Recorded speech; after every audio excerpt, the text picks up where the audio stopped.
Join कर चुके हैं। बीरेन जी, स्वागत आपका। तो कल मतगणना होने जा रही है, फील्ड से क्या आपको एक्सपीरियंस हुआ? क्या किस तरह की बज़ आपको उत्तर प्रदेश में इन 9 सीटों पे दिखाई दी और किस तरह के परिणाम संभावित हैं और क्या क्या फैक्टर्स इस चुनाव में हावी रहे? बीरेन जी देखिए, चुनाव परिणाम को लेकर दोनों ओर से चूंकि दो बड़े दल लड़े हैं और दोनों ओर से ये साफ है कि वो 100% श्योर नहीं कि कौन सी सीट कौन जीत रहा है। अगर आप 3 सीटों को छोड़ दीजिए तो ये जरूर है कि बहुत कुछ ओबीसी और दलित वोटरों पर निर्भर करेगा। इस चुनाव में भाजपा को सबसे बड़ा जो खतरा है वो ये है कि मायावती की पार्टी उतना अच्छा नहीं लड़ पाई और वो वोट समाजवादी पार्टी के साथ या चंद्रशेखर आजाद के साथ गया, वो भाजपा के पास नहीं गया। उससे भाजपा को नुकसान हो सकता है। जब वोट बिखरता है, बढ़ता है, तो भाजपा फायदे में रहती है।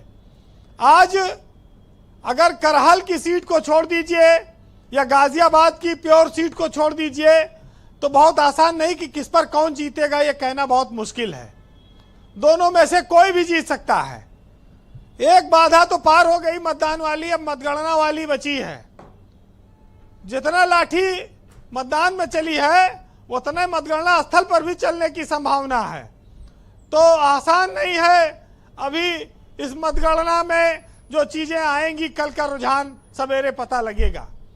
लेकिन उत्तर प्रदेश में ये बात साफ है कि कटोगे और बटोगे का जो एक नारा आया था वो वोटरों पर असर नहीं डाल पाया है। वो महाराष्ट्र में और झारखंड में खूब चला, लेकिन उत्तर प्रदेश में ये नारा नहीं चला है।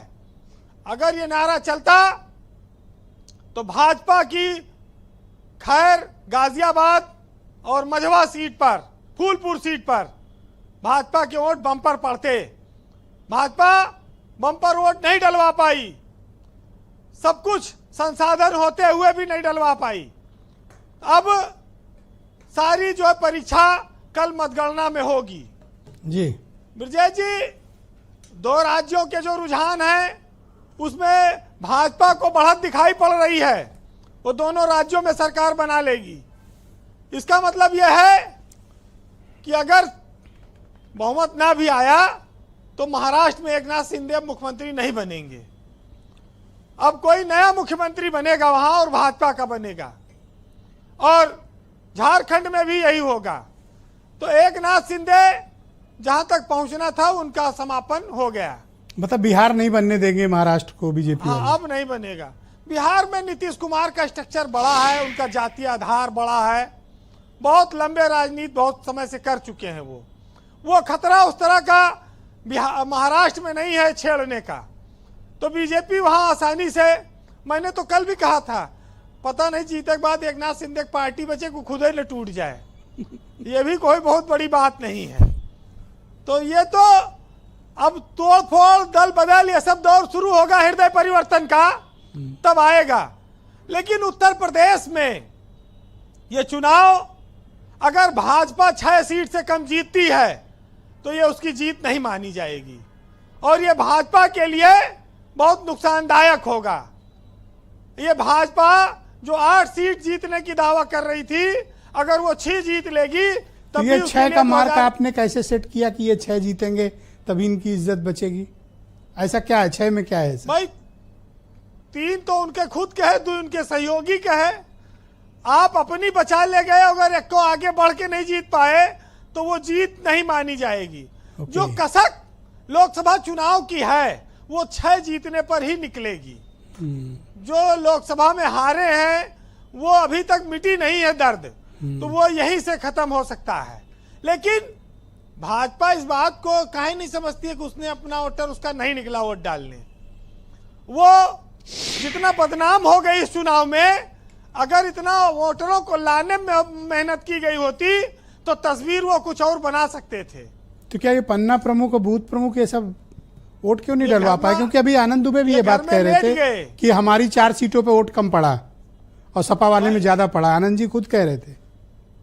अनुप्रिया पटेल ने देखिए वहां पर क्या कहा जाके मिर्जापुर में कि हम कार्यकर्ता जीरो टॉलरेंस कहाँ गया।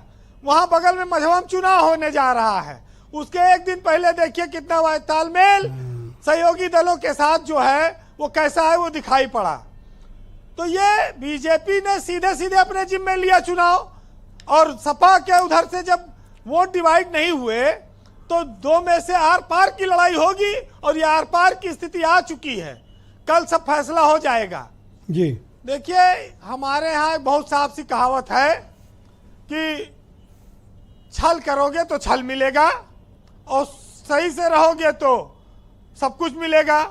बस इतना जरूर है कि सुकून पाने के लिए आपको अच्छा काम करना पड़ेगा।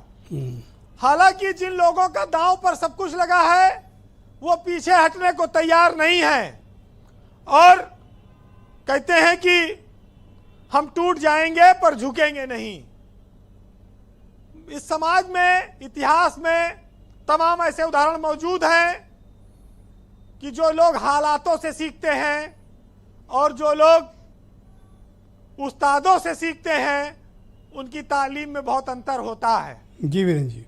हालात से सीखने वाला हमेशा मजबूत माना गया है। तो जो लड़ेगा, संघर्ष करेगा, उसको आज नहीं तो कल मिलेगा।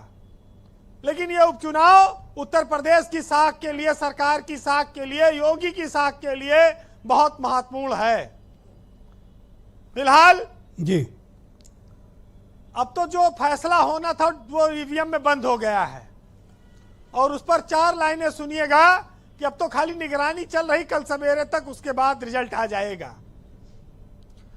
कि नसीब का देकर हवाला, फैसला तो हो गया, जिंदगी अब तुम्हारी मेहरबानी रह गई, अब भरोसा भी करे तो हम किस पर करें, चाहते तो सब लुट चुकी हैं, बस निगहबानी रह गई।